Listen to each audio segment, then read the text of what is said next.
our human bodies and minds have not evolved to distinguish between an emotional fear, a physical fear. All of it feels the same, and it ignites the fight, flight, or freeze complex for many of us.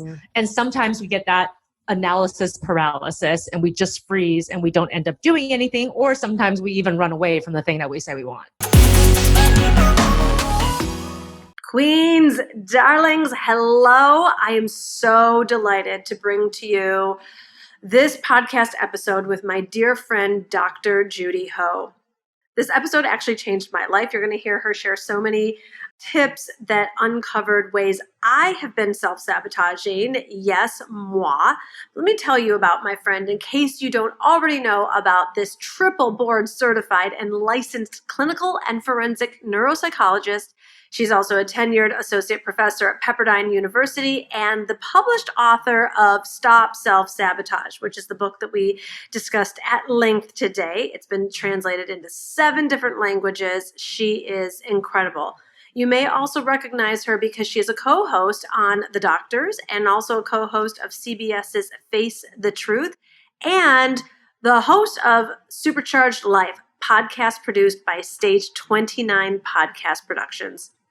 She is such a dear soul, so warm, so smart. So I'm really excited for you to get in on the conversation she and I had starting now. Judy, I am so happy to have you on the show today. It is ironic because I think it's about a year ago this time when your amazing book, Stop Self-Sabotage, we're going to dive into that in a minute, first came out, that we actually first recorded a whole episode and the sound quality wasn't what we wanted it to be. So the universe must have something really special in store for our conversation today. I'm so happy to have you here. Welcome. Thank you so much, Gina. I love how much you're killing it all the time, doing so many amazing things. You're an inspiration and it's an honor to be on your podcast. Oh, well, thank you. I know that I need what you have to offer. And so do my listening queens. So queens, listen up. You're going to go nuts getting to know Dr. Judy herself, but also diving in deep to her book. So let's just start and I feel like it's just been such a whirlwind this whole year. And I think if there was ever a year to give ourselves an excuse for self-sabotage, it was probably this one. But queens follow no excuses policy. So I just really want to dive into, let's give ourselves like so much love around understanding this concept, what it is, and then how we can actually not do this to ourselves. So, I want to share when I was so delighted that our mutual agent, Wendy Sherman, introduced us. And I was like, oh, this book is cool, Self-Sabotage. I probably have some clients that this will be good for. This isn't me, but it's, this is for other people. those people that mess with their own lives. I mean, I know I've got some issues, but self-sabotage certainly couldn't be one of mine. And I opened this book. I'm like, oh my. All right. So I quickly embraced, because I would rather be happy than right, quickly embraced all the areas that you very thoroughly identified that I self-sabotage as well. So let's just talk about, in case there's any other queens out there thinking this isn't for them, what is self-sabotage? Well, self-sabotage is just quite simply getting in your own way despite your best intentions. And so really it can apply to all different kinds of things, whether it's your next step in your career or how you handle your relationships or how you cultivate good habits and get rid of bad ones from your life. And all of us hit stumbling blocks every once in a while. And even despite what we say we want, we tell it to people, we speak it out loud, we make vision boards and dream lists and we meditate on it. And just every once in a while we do things that take ourselves out of that path. That's universal. That's everybody. And I really appreciate you just being honest and saying, hey, yeah, you know what? Sometimes this applies to me. It applies to everybody. It's universal. It applies to me, you, and everybody who might pick up this book. Yeah, every once in a while. That would be like hourly once I started to get into it. So why? Like if we humans, I think a lot of people listening to my show have a spiritual connection and believe in God's spirit universe and like that we were designed to be these epic humans. Like, why do we get in our own way? I think we get in our own way because, quite simply, we sometimes confuse fear and goal attainment. And all human beings have only two drives, and the two drives are to attain rewards and to avoid threat. And rewards obviously can be anything. It can be food, it can be sex, it can be pleasure, it can be social accolades. And at the same time, the threats can also be anything. It can be running away from a saber-toothed tiger, but it could also be, what if I get rejected, or what if nobody wants to hear my message? And our human bodies and minds have not evolved to distinguish between an emotional fear, a physical fear. All of it feels the same, and it ignites the fight, flight, or freeze complex for many of us. And sometimes we get that analysis paralysis and we just freeze and we don't end up doing anything, or sometimes we even run away from the thing that we say we want. Well, hold on. Okay, so why do we get analysis paralysis? There's a lot of different reasons for why people do this. And I think in my book, I speak about 4 primary factors that seem to affect everybody. But out of the 4 factors, you may think that one of them speaks more to your experience, or maybe a combination of the 4. But the 4 factors are low or shaky self-esteem in some area of your life, early messages that you got from childhood, which is what I call internalized beliefs, F, which is fear of the unknown or fear of change. And finally, E stands for excessive need for control. And any combination of those things can give you that freeze effect or that analysis paralysis we were just talking about. You know, it's interesting because I want to dial this in. Something that happened recently. So I was recently in a launch, like a challenge online, and it was this really beautiful experience, and thousands of women from around the world signed up to be part of it and participated, and actively were just like, oh my gosh, like this, I want more of this, I want more of this. And of course, at the end of the challenge, I offered my next program that was coming up. And Judy, thousands of women, thousands of smart, hardworking, educated women went completely into analysis paralysis about, wondering if this was right for them, is what they said. For an entire week, it was like, oh my gosh, this is amazing. How can I keep going with this? I want more of this. This is exactly for me. And then when the offer came, or I don't know, and if this is a place to talk about triggers, if it was a trigger around money, but I know it wasn't even really money. It was like this whole deer in headlights analysis process. Like I would keep saying who the program was for, and they're like, I'm like, it's for beginners and more advanced people. And they'd be like, but is it for beginners? Like it was just this whole analysis paralysis. And so many women got over it and took a next action step to better their life, but so many got stuck in that analysis paralysis.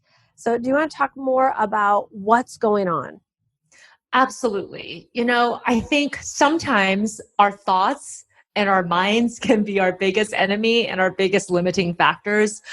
There is this wonderful story about Robert Bannister, who is the person who finally accomplished the 4-minute mile. And before he did that, all the doctors, all the scientists were saying, this is just not physically possible for a human being.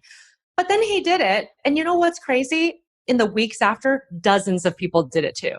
So once people knew it was possible, really the sky was the limit, quite literally. And I think that sometimes, even in our best attempts to protect ourselves, to make sure that we've looked at everything, dotted our I's, crossed our T's, we end up putting limiting factors in our mindset. And we say, but wait, if I do this and it doesn't succeed, then what am I going to do? Or what if I put all my energy into launching this program and then nobody actually signs up? And of course, all those things are future instances of self-doubt, but they haven't come true. And yet the way that the human mind works, thoughts are so powerful. The minute that you think them, it feels like it's happening and it's real. And then you respond to it as if it was something physical right in front of you that's already happening. And so our minds are these incredible things that obviously led to us being at the top of the food chain, but also sometimes leads to our downfall. Okay, so you're bringing up a really great point here, because for me at this point, I felt, I've got a background. I've got a master's in clinical psychology. It's not my first rodeo. I'm great at helping people step into their truth and their human potential and all that. And there were so many of the minds, I could feel it, and they were just locked. It was like locked beyond logic, locked beyond it wasn't that big of a stretch that people needed to really take. And it is like, now that you're describing it, it's like they froze, like they were in front of a saber-toothed tiger. Yes, that's exactly it. And so is that because of the trigger that's set in? Yeah, absolutely. So what happens is when you perceive that threat, and remember, it's still a perception, because what you're fearing is mostly something that's not happening right now. So what's happening right now is you and I are having a conversation. Now, if one of us all of a sudden found ourselves in a burning building, we would just face it and we would try to get out of it. It would be automatic. Our fight or flight would just kick in and we just do it. The problem with the kind of fears that hold people back is that it's kind of like of an imagined future. And just like you said, the fear, though, feels so real, it's as if it's happening in the moment. And so then that's a really big conflict for our minds to conceive, because on the one hand, if the actual threat was happening, you just kind of do what it takes to get out of it. But if it's not happening, but you have that emotional or physiological feeling that it is, then you get paralyzed because you're like, wait, what am I supposed to do? There's actually nothing to do in the moment to get myself out of the threat, but yet I still feel the very visceral fear that it brings.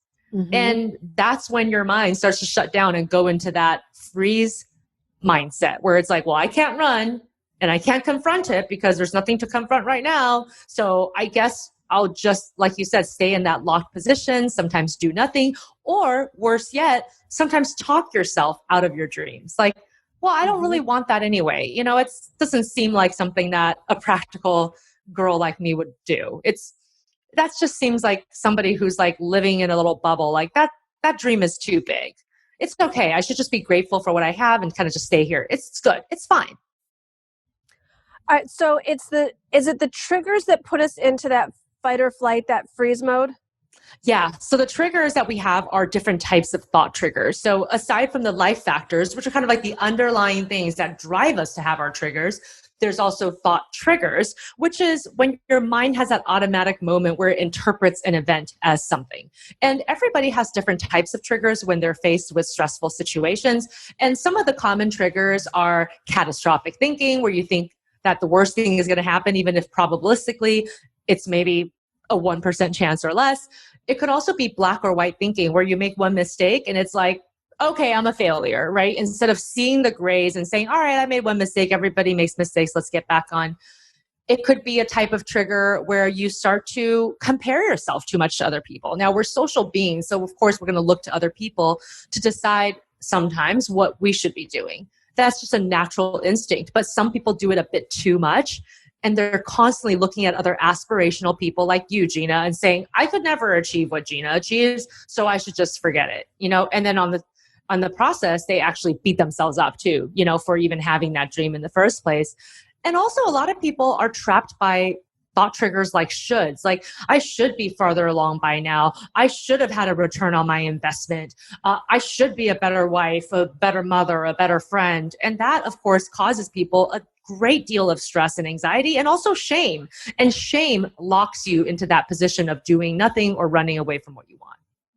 Interesting. All right. So and everyone, just so you know, I'm on page 66 of Judy's incredible book, and she's got an incredible chart that just totally explains it all. Like when I was like going through it, I was like, if it felt so grounding to like see it like listed out, and like she just kind of, so naturally and elegantly said all this. All right. So one of the triggers is this overgeneralizing or catastrophizing. Mm-hmm. So I've done it. I know. And I'm like, I've now learned, I've trained myself that if I read an email and I'm triggered, like I force myself away, because when I go back and reread the email, I will realize most of the time, what I experienced was not actually in the email. Yes. Yes. Like, this was not what was said. That was not how I interpreted, was not the way it was, like, it literally, like, not even. And I've had this certainly with clients too, because I'm a really fierce coach. And so, like, I want someone to get the best. And sometimes there's a psychological surgery that needs to take place there. It's like, and I've seen clients go into this, like, Gina said that, like, it's not what happened. It wasn't the reality. So what do we do with this if we have a trigger of overgeneralizing or catastrophizing?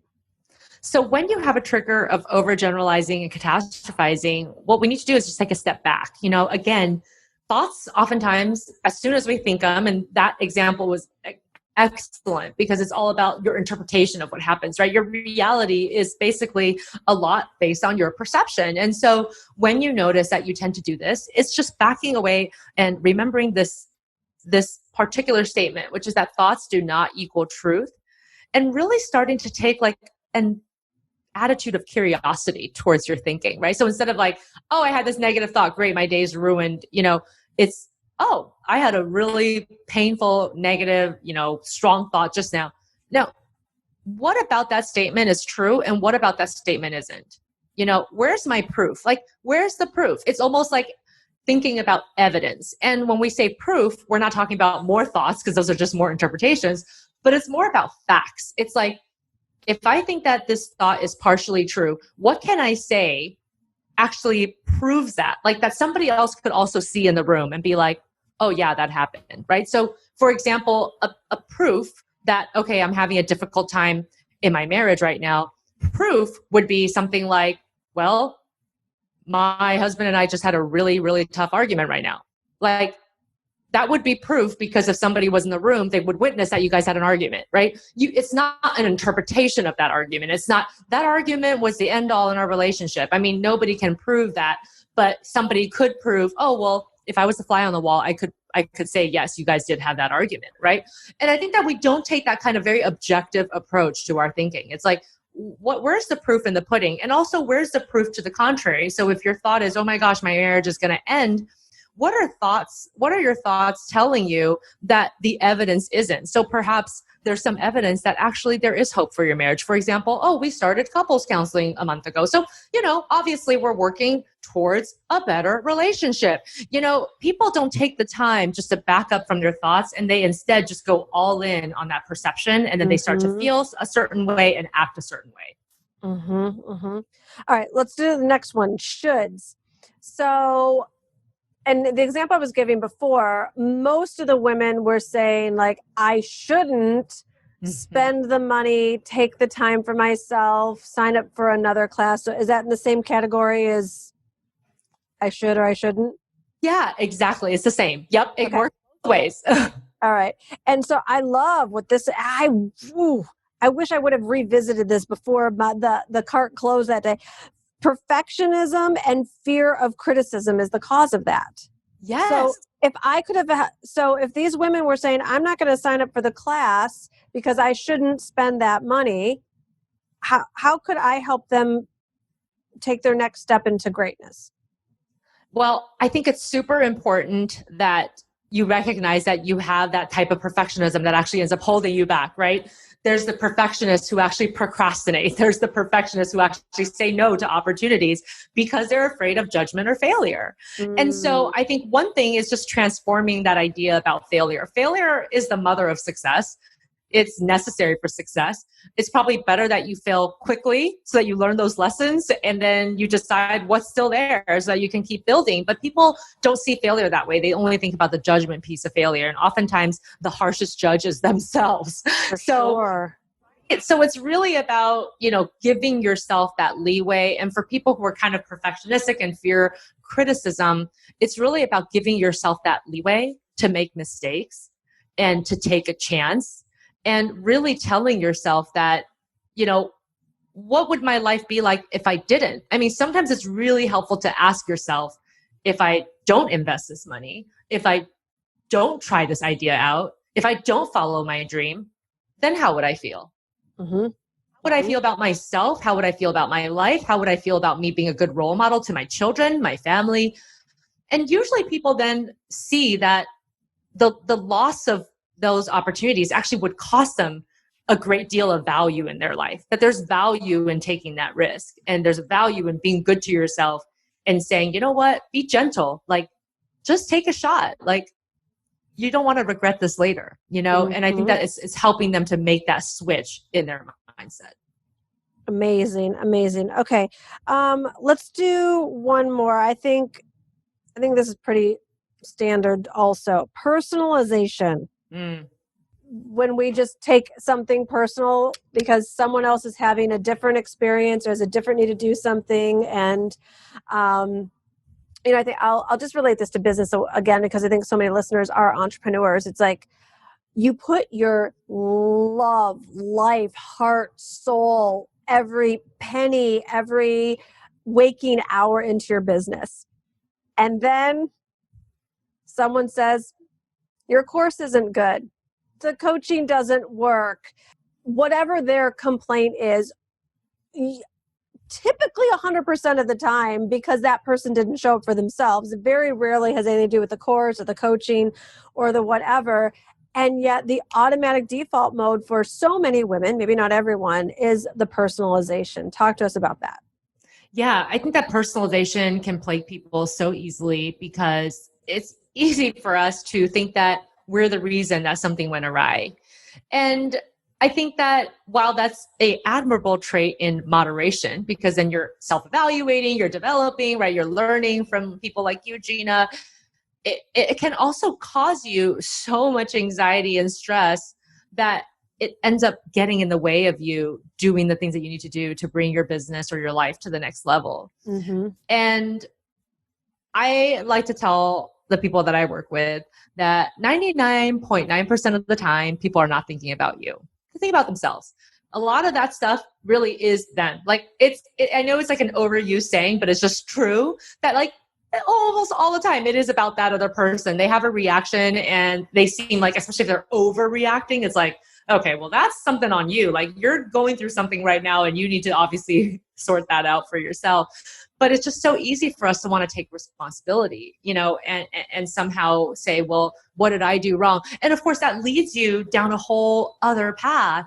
And I'm sure you talk to your queens about this. It's like, well, is that queen behavior if you're, basically acting in a self-deprecating way? And maybe you didn't even need to, because that person wasn't actually upset with you. They're upset with something that's going on in their own life. And so it's really important to kind of keep your eye and your mind on your own life. When something like that happens, just take a beat, right? It's like, what is the most likely explanation?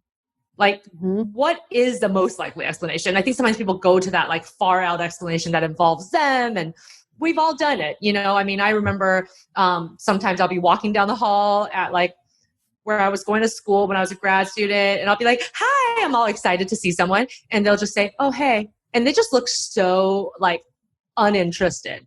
The first thing I'm thinking is, what did I do wrong? Like, did I make them mad? Did I do something to upset them?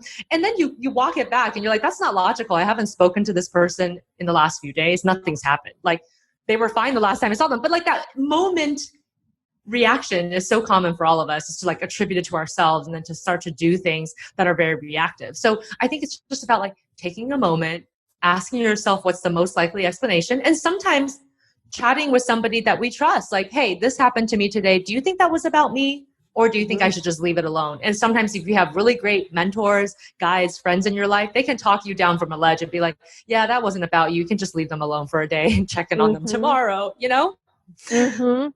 It's what was really coming up for me about this personalization thing is how much it's actually not about taking personal responsibility as much as it seems like it's rooted in codependency.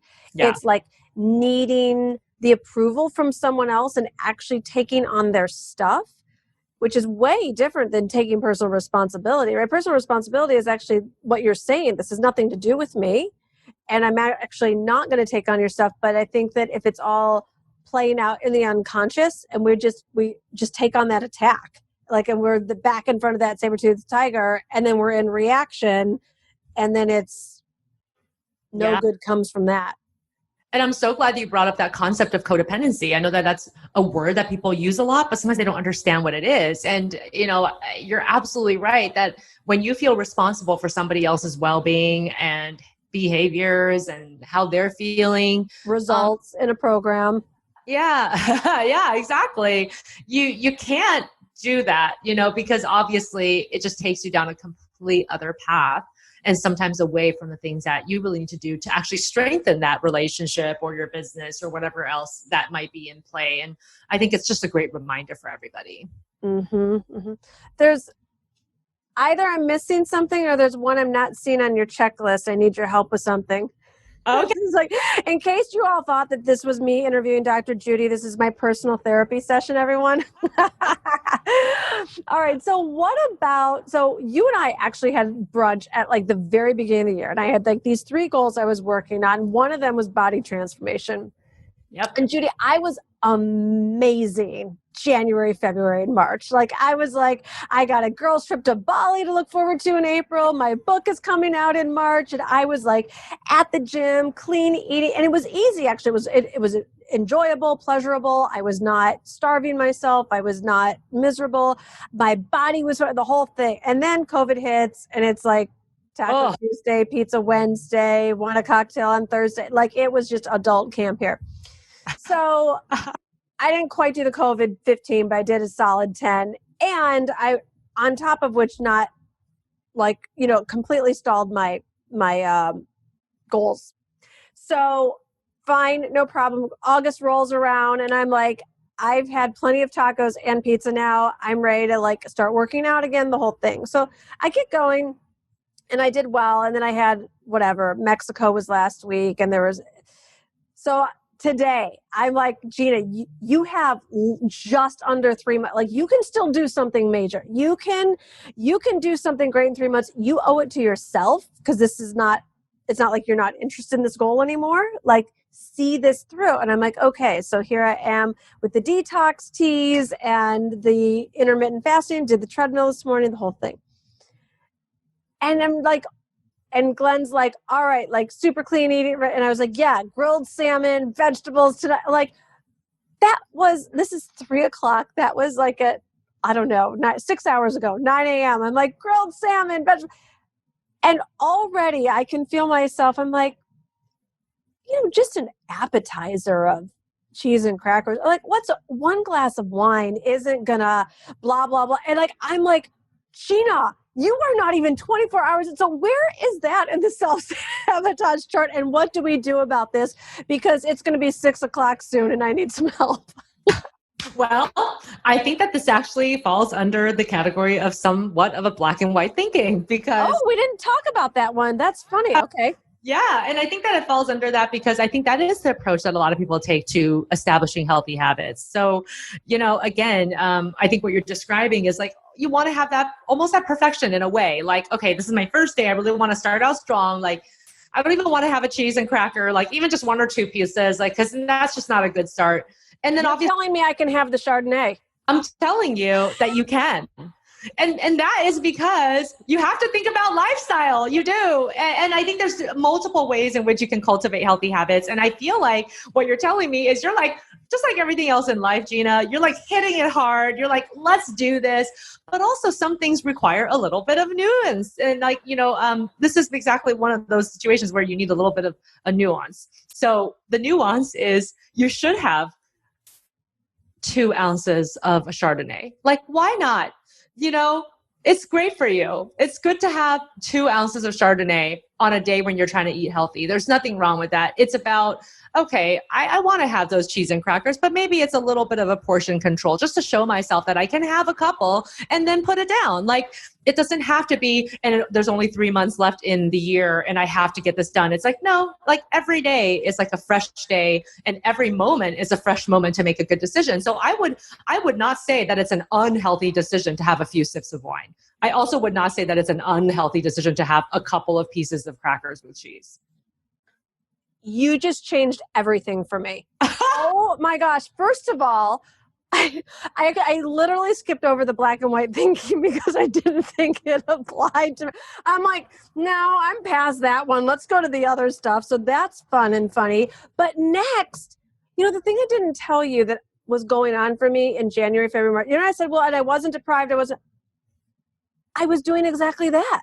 Because I thought that I had all year. So I was like, a glass of wine here, smaller port. Like I had pasta, but it was a smaller port. It was nothing crazy. I was working out, drinking my water. I was losing the weight left, right, and center.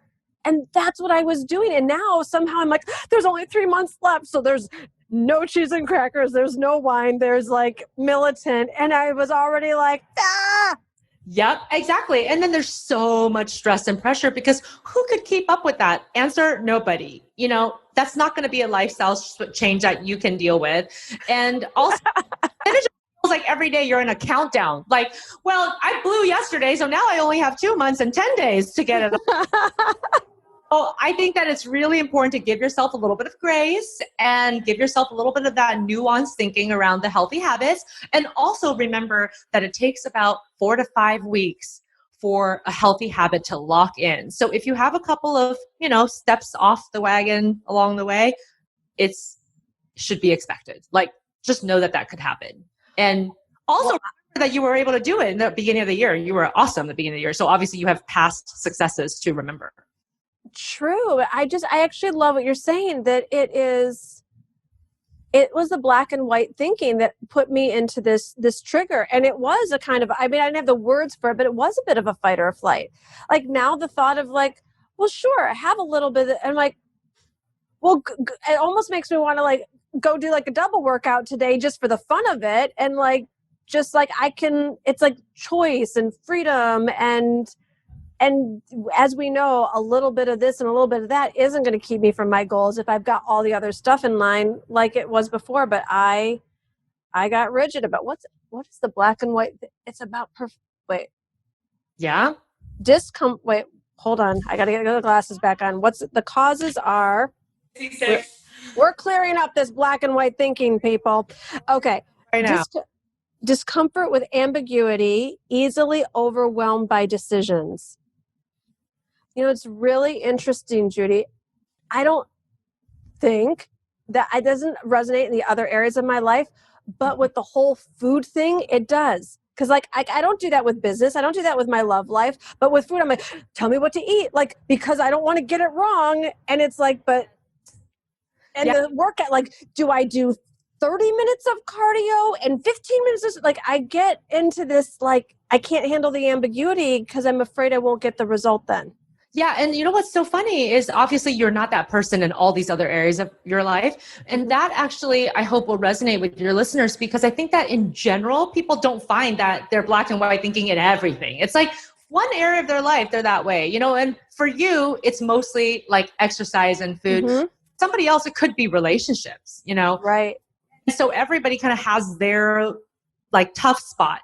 And I would say that for exercise, it seems easy to have that black and white thinking because you're like, okay, I just want a prescription, right? Like I don't drink wine, I don't eat cheese, and like, boom, like all my goals are met. But obviously the human biology and chemistry is not that simple. And I will say this, we do know that there is a stress response when you have black and white thinking with eating and exercise, meaning that you put your body in that kind of like hyper cortisol state because it's stressful to be like, when can I have cheese next? Or like, no, I can't have alcohol because until Saturday, that's my one day where I can have my glass of wine this week.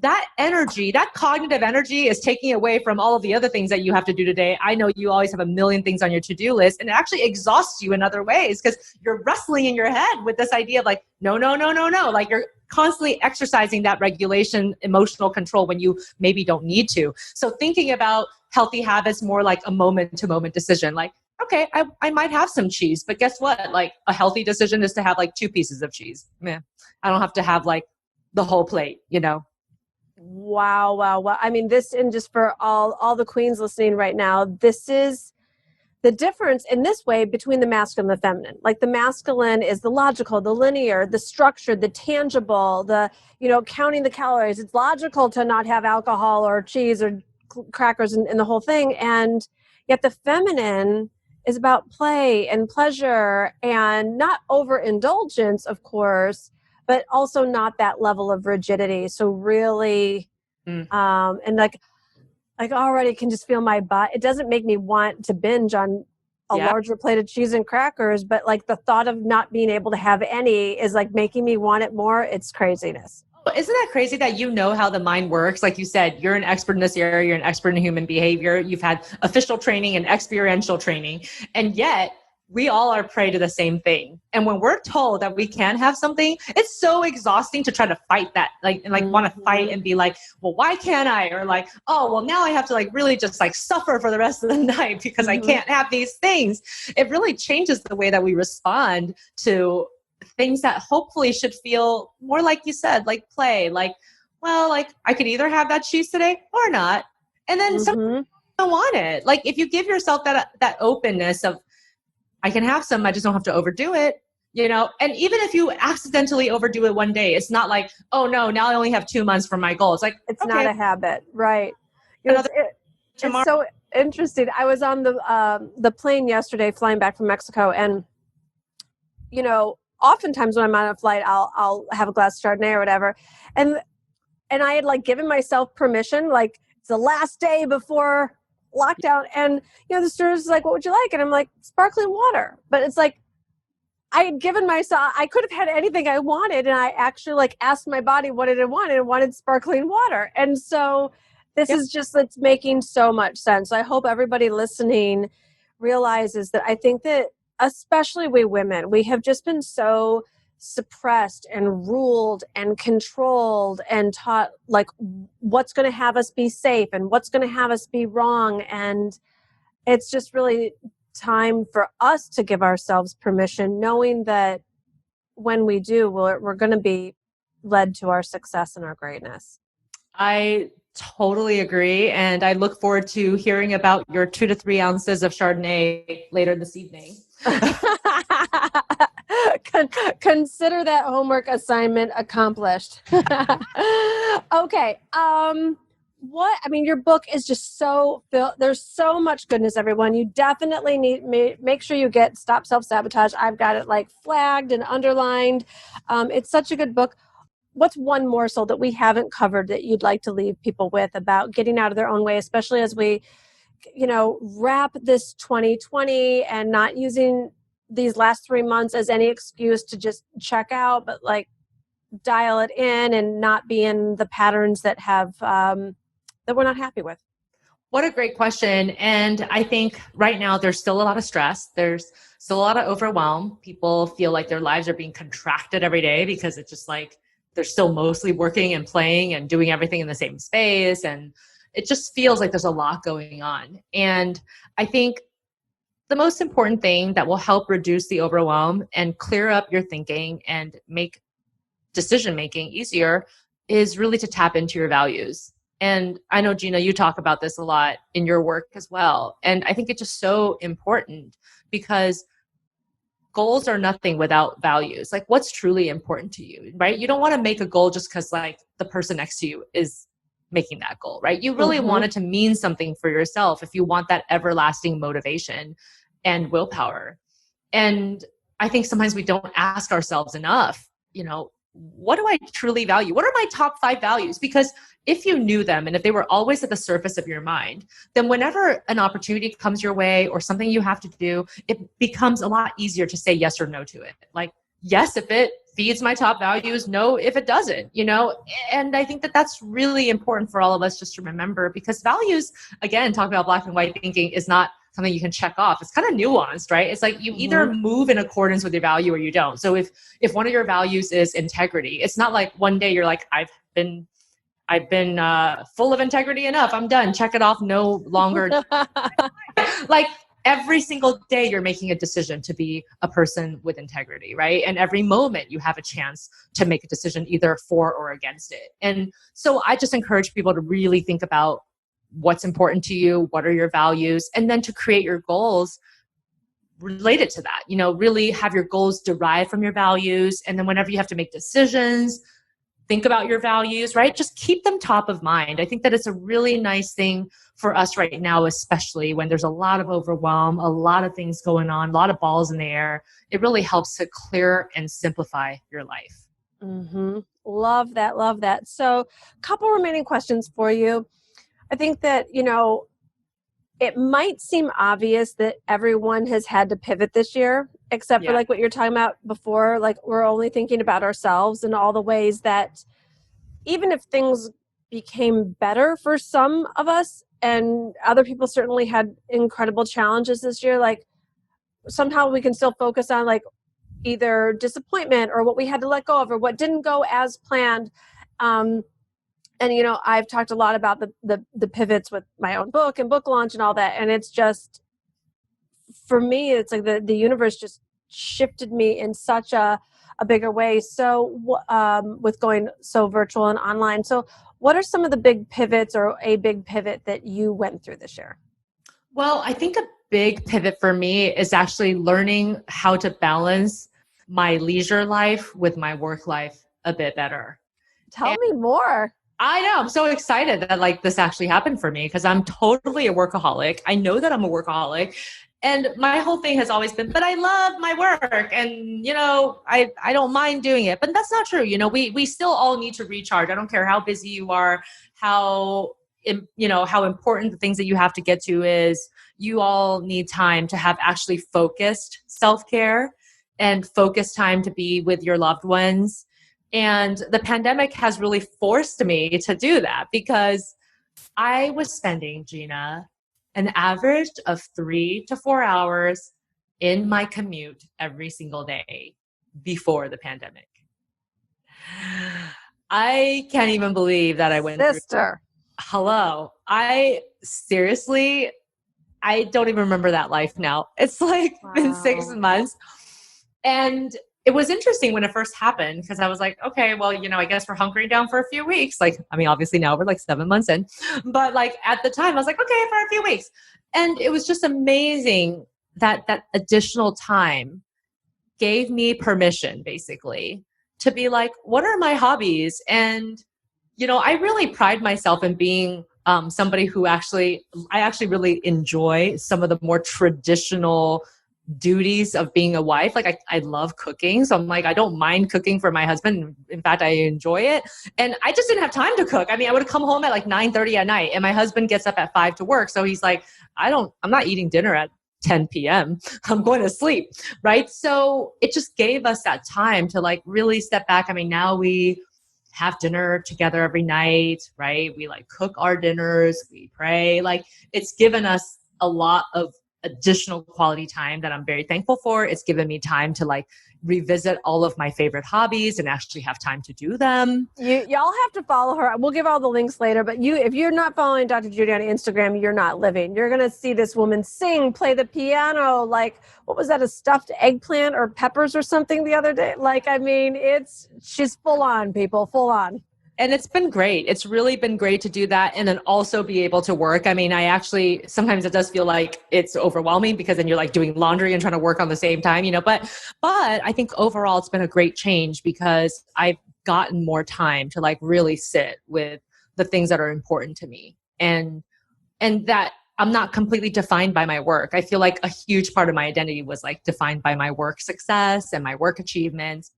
And it just gave me a view of a different type of identity that I hadn't visited. So I actually thought that was a huge pivot for me that I really enjoyed. And also another big pivot is not being able to control as much, right? You just have to like roll with the punches. Like you just can't make plans the way that you used to. You can't be like 3 months out, I'm doing this. Like, right.